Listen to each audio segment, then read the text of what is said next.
Hello again, whiskey friends. Thanks for joining everybody for another Tuesday discussion. Here on Tuesdays, we do like to respond to questions and comments we're getting on either Instagram, YouTube, or from our wonderful Patreon community. Thank you all so much. Now, today's question is actually all about the barrel picking process, something that I know a lot of people are curious about. Maybe you've never gone on a pick before, and even if you've helped on a pick, you maybe never been responsible for a pick and that final outcome. A lot of stress involved there. And one of the things that came up in that was the question of whether the sample bottle that we picked that day actually tastes like the barrel that was released and bottled and released to the public. So I'm going to address that question, and I've actually got a tasting lined out here so I can do a little bit of experimentation live. So thank you for joining today, whiskey friends. Let's kick off the show.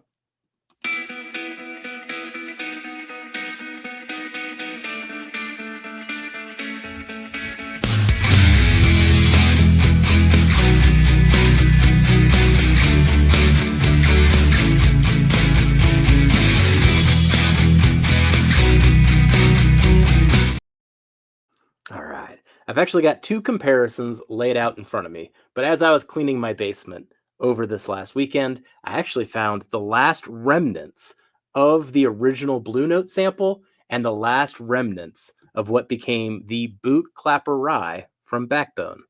So I'm going to compare the samples to what came out.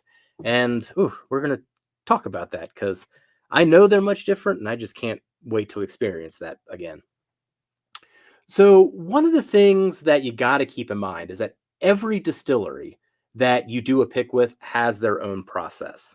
So, you might do the pick and then it could sit there just in the warehouse, in the rick house for 2 months, 3 months, 4 months, 6 months. I've heard some picks taking a year. And that is all time that whiskey is still touching the wood and thus changing and adapting and going with the seasons depending on what the weather is around that period too. So what you picked is not necessarily what you're going to get. Now, hopefully, with more age, what you picked is on a good trajectory to be better, but you never know. Now, while some distilleries will let it sit in the wood until they're ready for whatever bottling line and schedule that they have, others like Nashville Barrel Company, when we did the recent Sonic Boom pick, they took that barrel and they bottled it immediately to the point that we waited around at Nashville Barrel Company and were able to buy one essentially an hour and a half later. We were able to get our own pick in the hand and then bring it to a bottle share that night. Cool thing. But guaranteed in that case that what we picked was exactly what was in the bottle. Now, for our experiences this year, just to give you a little sense of the timetable, we did a couple different Backbone picks in April with Dusty Dan. And then in May, we did Blue Note and Old Dominic Huling Station, which we'll get to at the end of the video here with some more details on that one. That one's actually just about to come out here soon. But what was interesting was we were just waiting for those barrels to come out. It's like you pick the things and you really have no idea when it's going to come out. The timetable ended up being for the Backbones, picked them in April, and they released kind of like August, September-ish. So you had a few extra months there where that whiskey was touching the wood. Now, what is interesting too, just to add another factor to this, but you also don't know when the barrel manager pulled those samples for your tasting. Did they pull them just the day before? Did they pull them a week before? Did they pull them a month before?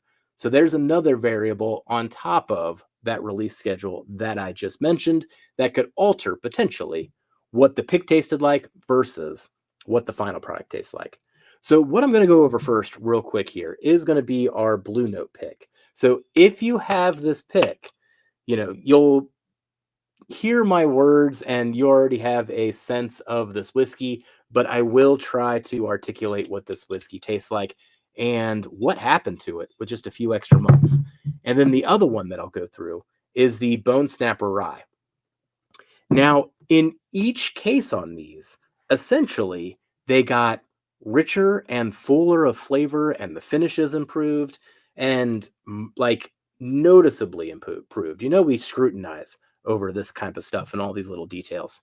So let's get into the Blue Note first. I'm going to get into the OG sample, and I'm going to do a side by side with the one that was actually released and talk about the differences.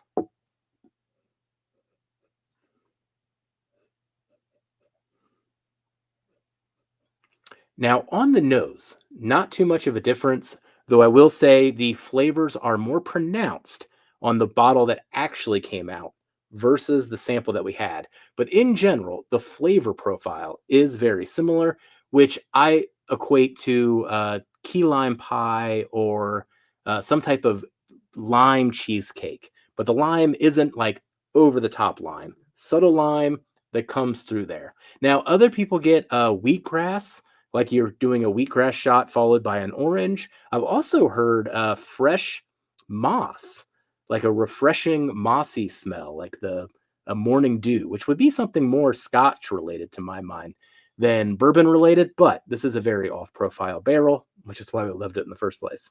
All right, let's go in for a tasting.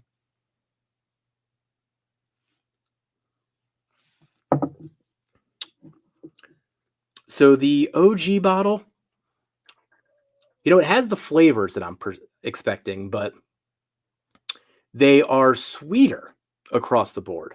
They're sweeter on the top of the front of the tongue, going all the way back. Let's get a comparison here.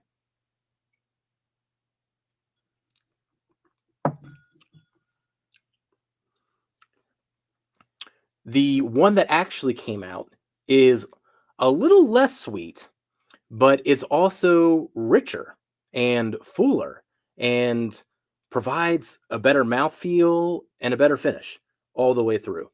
So, really a better whiskey.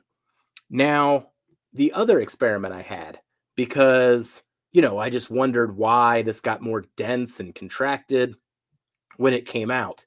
When you put a couple drops of water into this Blue Note, it blooms. Now I can do a little bit of comparison of the original with water, which I've not done before. So cheers, everybody.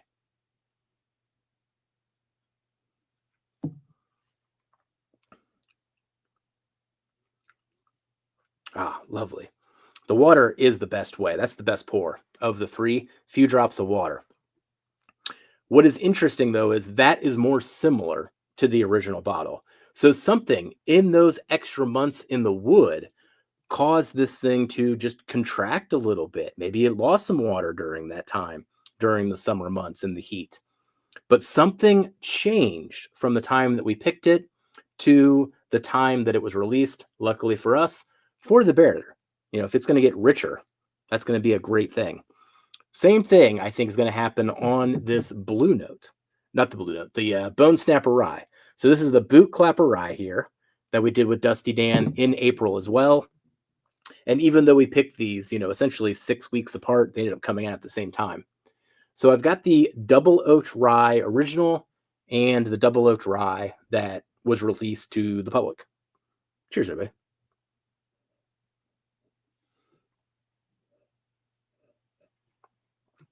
So right away here, despite all the char and sentiment in that glass, the one that came out is richer on the nose, particularly with that double oak note. So it's got a bit more of that toasted marshmallow and those characteristics that come through with that double oak profile. It is more pronounced on the bottle that was released versus the sample. Let's go in for a taste.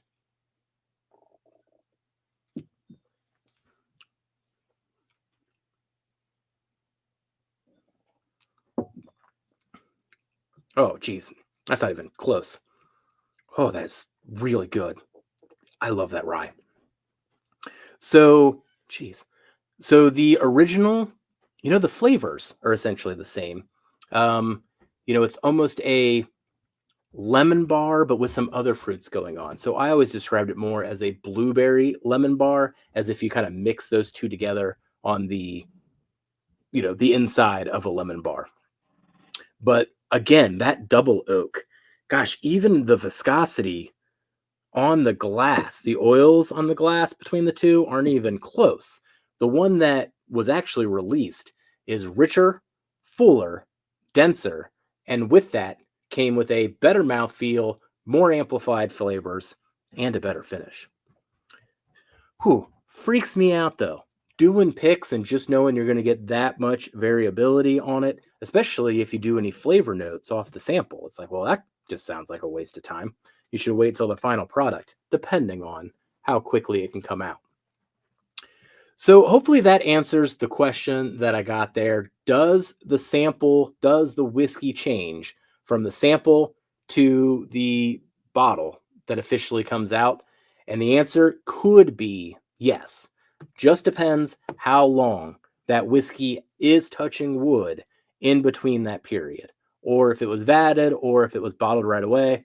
All of those different characteristics are going to come into play into the final product. Now, if you're interested in any Hello Again Whiskey Friend picks that are coming up, hey, check us out on Patreon. All the picks that we mentioned have sold out. So I think there was 5 of them thus far in 2024, and we've got 2 more on the way. So the Huling Station is going to be the first one. That is coming from Old Dominic, sourced MGP from Indiana, but a unique 44% rye mash bill.